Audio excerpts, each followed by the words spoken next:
YN? What the heck is a YN? All right, guys, let's get into this one right here, man. Let's get into it.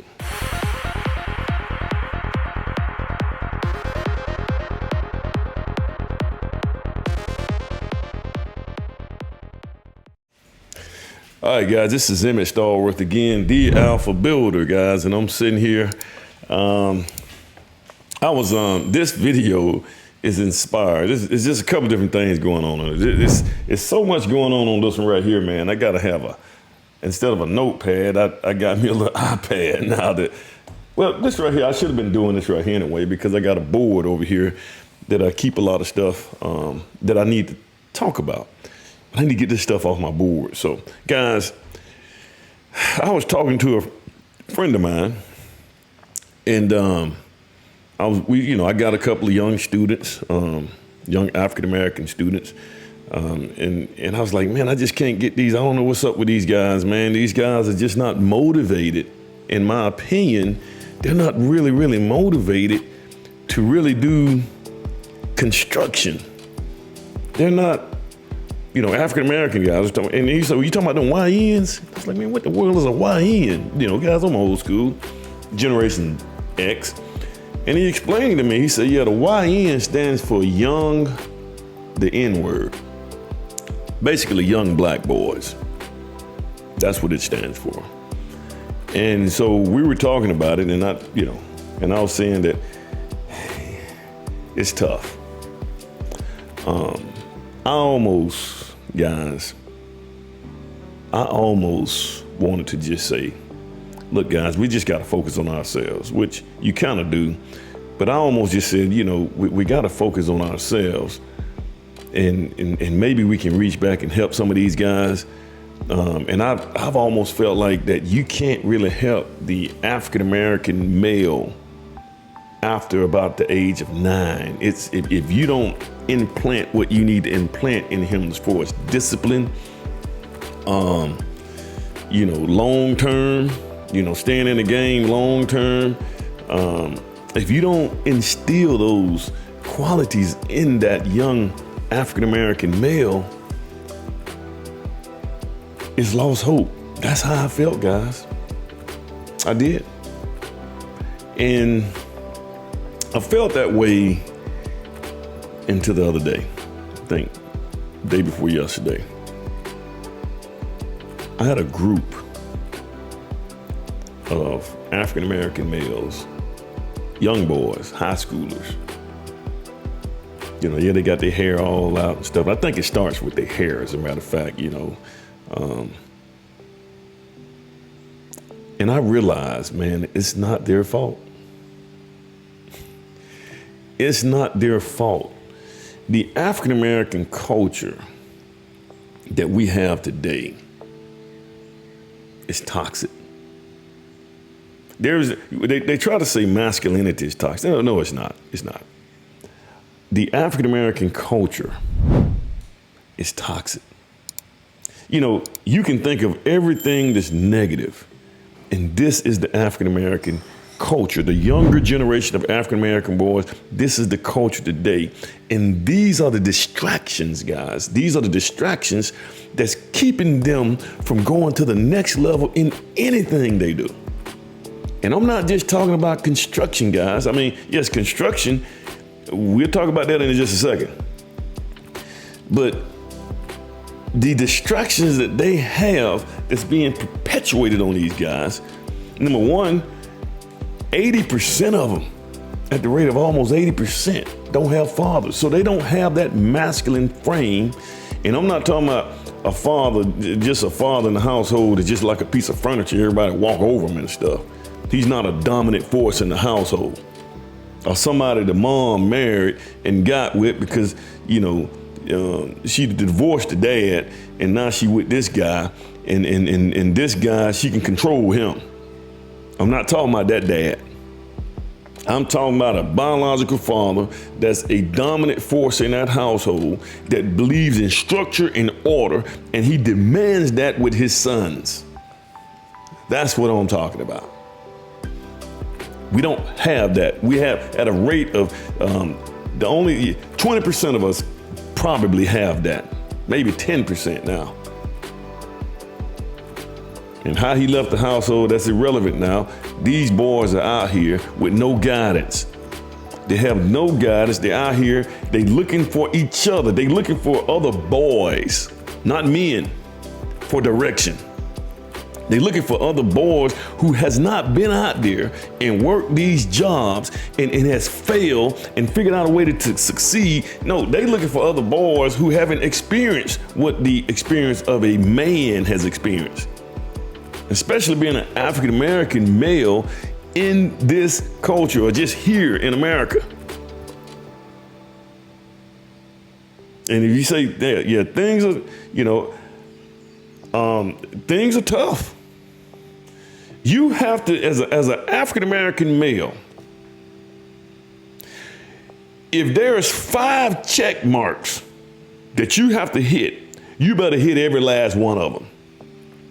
Your appearance, it starts with your appearance, guys. You listen here, guys. I'm just gonna tell you guys. I know that women tell us that, hey, I like your hair and I like it long and I like the look. I like these tattoos and all this stuff. I get it, guys. I know they're telling you this stuff. But if you do these things to yourself, if you let your hair grow out and stuff like that, guys, I'm not saying it's right. I'm not saying that people judge you. And they prejudge you and they don't want to deal with you because of the way you look. I'm not saying that that's right. That's just the way it is. Because I be doggone, man, if I'm walking down the street and I see a bunch of guys with swastikas and stuff on their forehead and they got all their hair cut off and they got black boots on to come up to their knees, I'm probably gonna walk on the other side. That's survival. We call that survival. Stay out of that. Sometimes I'd rather avoid that kind of stuff. This how people look at you, black man, a black boy. People are not gonna make, especially in our society, they're not gonna make distinctions on you.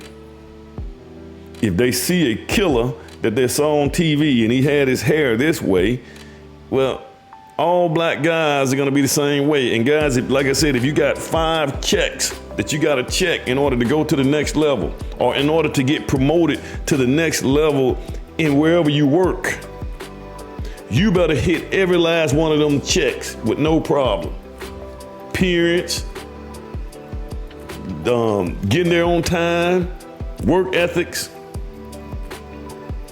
You better hit every last one of them every single time. You have as an African-American male in this game, YNs, you absolutely have, you have no room to mess up, not in either one of them.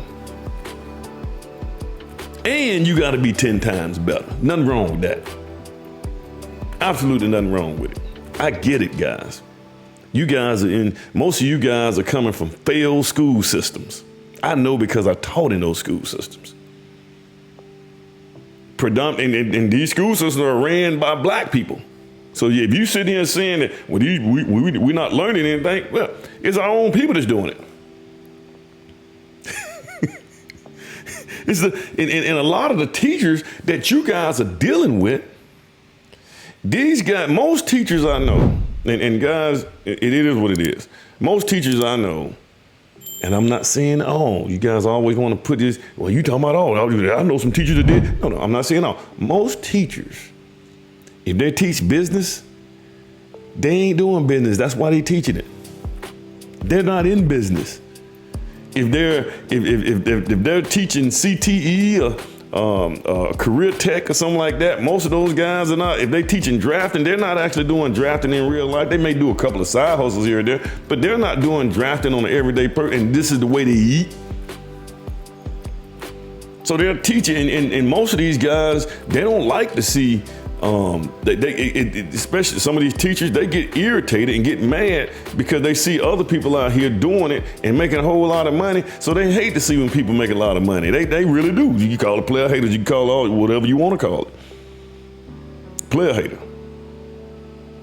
Because they can't They got a problem with people who can, or people who making a lot of money.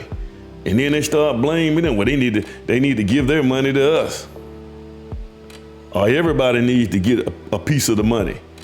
Yes, you want the money, but you don't want to do what it takes to get it. See, when people talk about equality, what they mean is equal outcome. They don't mean doing the same amount of work and working hard to get that, because you never know, guys, what people have been through in order to get where they are. You can sit here and look at white people and say, well, how they get all this right here? They parents or they ancestors had all this money and they pass it all around. In some cases, it is true. But you never know until you actually sit down and talk to these people what kind of sacrifices they made in order to get what they got. You don't know. You can't assume just because they're white, they had a silver spoon put in their mouth.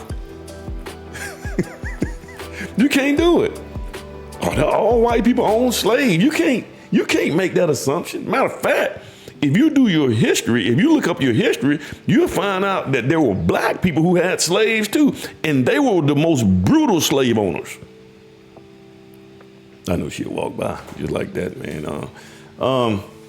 But guys, this is where we at, guys. So we gotta be careful, man. I mean, I get it, man. Like you said, man, and that creates another concern, and the concern is, so if we do these tariff things, if these tariff things actually work, right? Which I think he got a good point. Put tariffs on them guys, man. We need to start producing over here. But if we produce over here, is our educational system gonna create YNs or black boys that can actually get out here and do the trades, and they're competent enough to actually work in these corporations and companies that's gonna relocate back over here because it's gonna be a little bit cheaper for them labor-wise. This is another idea too. I think they should actually do away with minimum wage, guys. Because what minimum wage really hurts, minimum wage actually hurt the lower skilled people. The lower skilled people who, yes, they may not be making money at the time, but one thing they can get that's more important to me than money, and that's experience. This is what black men used to get. Yeah, they didn't make as much, but they were gaining experience, and the experience that they gained, they was able to teach that to their boys. And then they can have their boys, or the YNs we call them, they can have those guys out here actually working in the trades instead of being out here in these streets looking for problems. This is where this actually made sense. So really, to be honest with you guys, the minimum wage laws, in my opinion, the Davis-Bacon Act, 1932, was the most racist law. If you talk about racism, I don't use that as a crutch, guys, but if you want to say that something was actually racist, the minimum wage law, the Davis-Bacon Act of 1932. Prior to that, man, most of the black teenagers were working. Look it up, guys. Most of the boys, these YNs that we would be having today, they had jobs. They were out there working. Because you can be at the movie theater. Yeah, you don't need to make $8 an hour. You just need to make a little money to go get you some shoes or take your girlfriend out if that's what you want to do. Now you got movie theaters. We got an AMC movie theater down the street from where I live that shut down because they couldn't afford to pay. They weren't turning a profit because now they got to pay these teenagers who just handing you popcorns. They got to pay them minimum wage now.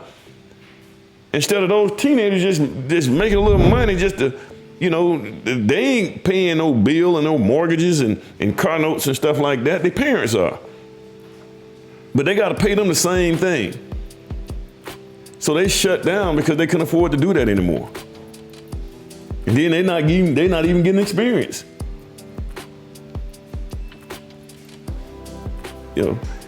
So, I don't know. This is the problem that we're going to have, guys. We got to get these boys educated. But guys,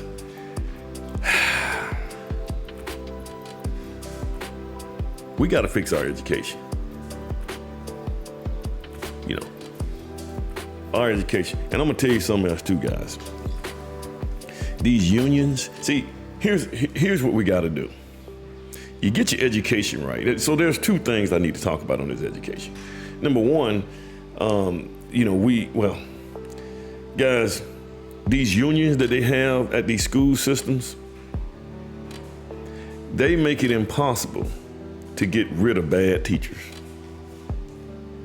That's one thing.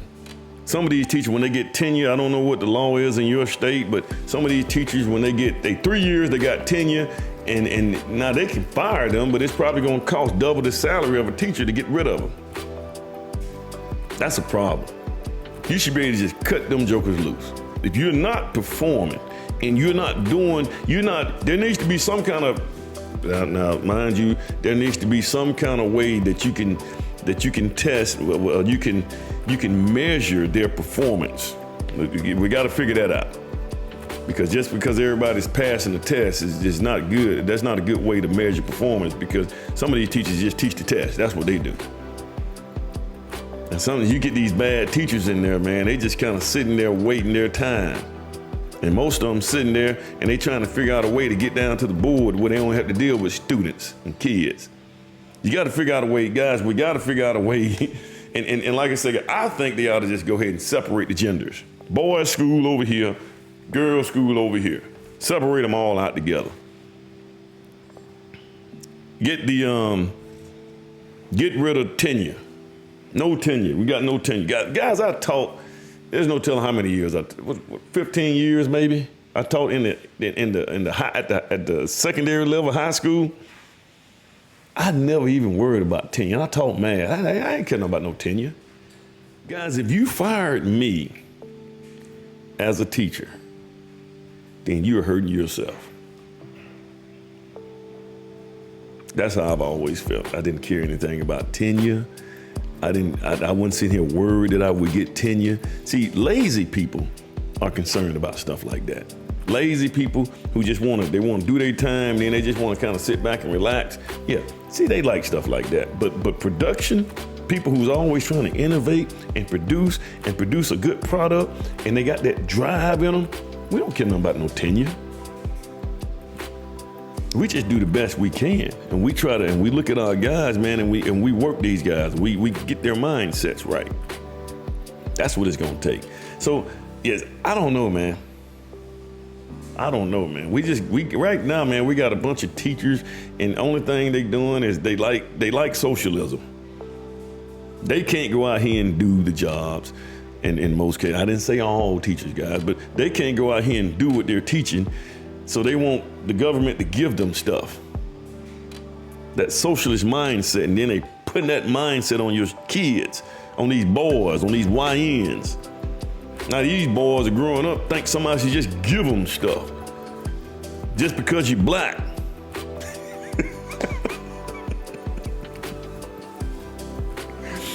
Affirmative action and all this kind of stuff. And if you don't, the guys, what you gotta understand is, do you know who all these civil rights and affirmative action and stuff like that, it actually benefited white women more than it benefited anybody else. They were the ones that actually took advantage of that.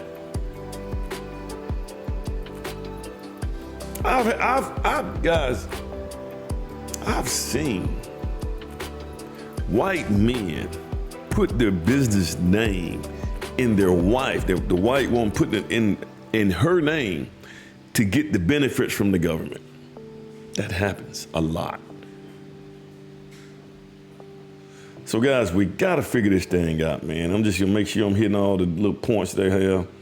And I think I did. God, I did that without even looking at this thing right here. We gotta save these YNs, guys. We gotta save them. We gotta get the school systems. The only way you're gonna be able to do it, I think, is you fix the school systems, and you gotta fix the fact that we gotta figure out a way to keep our families together. We gotta get these fathers back in the household for whatever reason. Maybe do away with no-fault divorce. That might help it out. keep these women, because women are the ones that's filing for divorce at a rate of 80%. We got to figure that out. All right, guys. Like, share, subscribe, hit me thumbs up, get this algorithm going. I just had that on my mind. We have got to fix the YN. You guys have a good one.